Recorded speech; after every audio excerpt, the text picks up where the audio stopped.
What's going on, guys? Matthew Muniz here. Welcome back to the channel. Today's video, we're going to talk about 5 steps that you should be taking in order to set yourself up for financial independence in the future. Now, everyone's scenario is different, so it's going to vary on a case-by-case basis. However, if you follow these 5 steps, you can pretty much guarantee that you're going to have a healthier relationship with money in the future. And also, you're going to have a lot less stress when it comes to money-related issues. Now, before we go into the video, I do need to let everyone know that I'm not a financial advisor.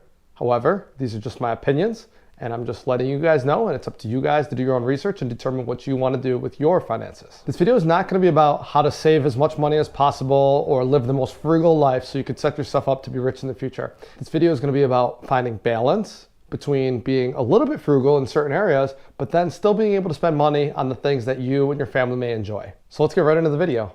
So the first step that you're going to want to take if you're trying to improve your overall financial well-being, you have to make sure that you're taking advantage of any employer-sponsored retirement savings plans. So for instance, a lot of companies offer a 401k plan, or maybe it's a state 403b plan. Anything that your company offers, if they offer any type of company match, you have to take advantage of that. The reason for that is with the company match, you're getting free money. You're putting in money and your company's putting in money that's matching what you're putting in. Now there's always limits on this. For instance, my personal company, they do match up to 5% dollar for dollar. However, if you put in at least 1%, they also put in an extra 3%. So if I was to put in 5%, then my company actually gives me the company match of 5% and they give me 3%. So I'm putting in 5% of my paycheck and they're giving me 8% that they're putting into my retirement savings plans. And all of this is done either through the 401k or through the Roth 401k, where one is pre-tax and one is post-tax, but we're not going to discuss those details. What matters is if they have a company match, you've got to take advantage of it. Every single time you get paid, your net worth is going to go up because you're putting your own money in and your company's putting their own money into your savings. It's a win-win. Okay, so after you're taking advantage of any employer-sponsored retirement savings plans, we need to get to step 2. Step 2 is you have to have an emergency fund. The emergency fund should be between $1,000 and $3,000 to just get it started.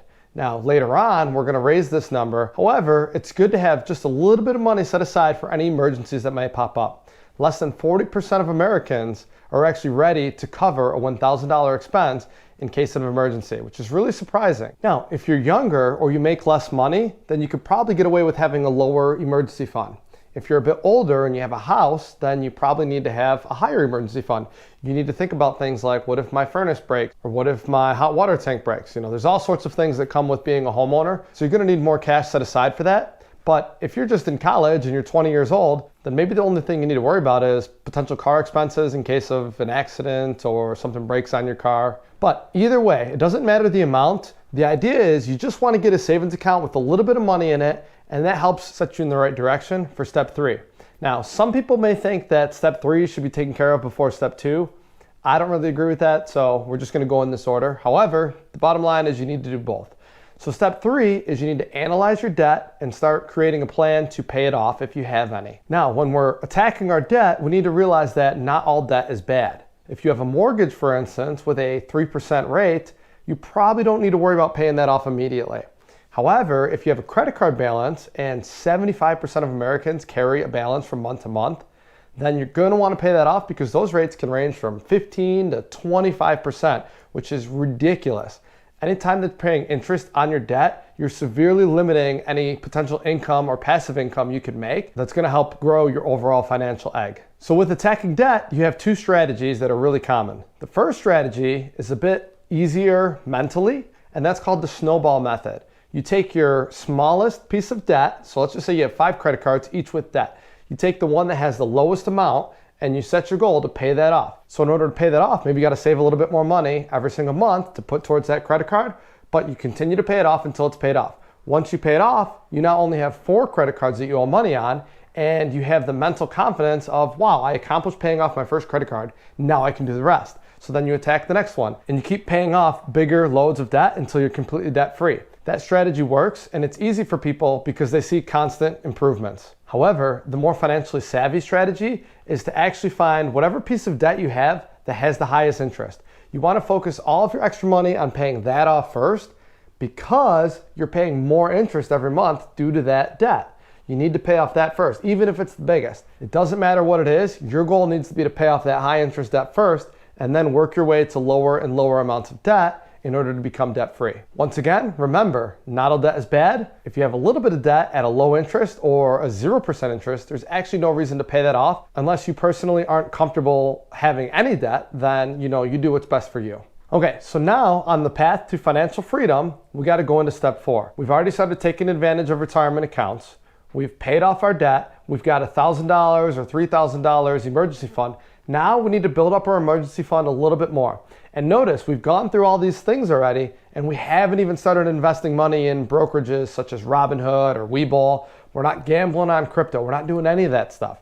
The people that are doing those things are taking on risk to get a higher reward, but you don't want to take on any risk if you already owe people money. You need to make sure that you're financially set before you start taking on risk to grow even more. So step 4 is to build your emergency fund to a 3 to 6 month, all expenses paid in a high interest savings account.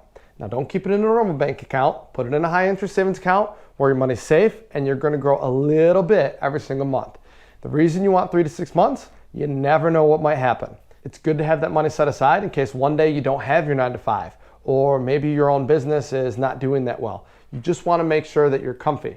Remember, the more comfy you are in case something comes up, the easier it is gonna be for you to handle in terms of stress load later on in life. So when I say a 3 to 6 months expenses paid, I don't mean going out to dinner every week or going to the movies or going on vacations. I just mean the bare bones expenses that you need to survive. So that's gonna be your food and your shelter. So if you have a mortgage, you gotta be able to pay that. You've gotta be able to buy your groceries, and you've gotta be able to support your family. However much money that is per month, figure it out.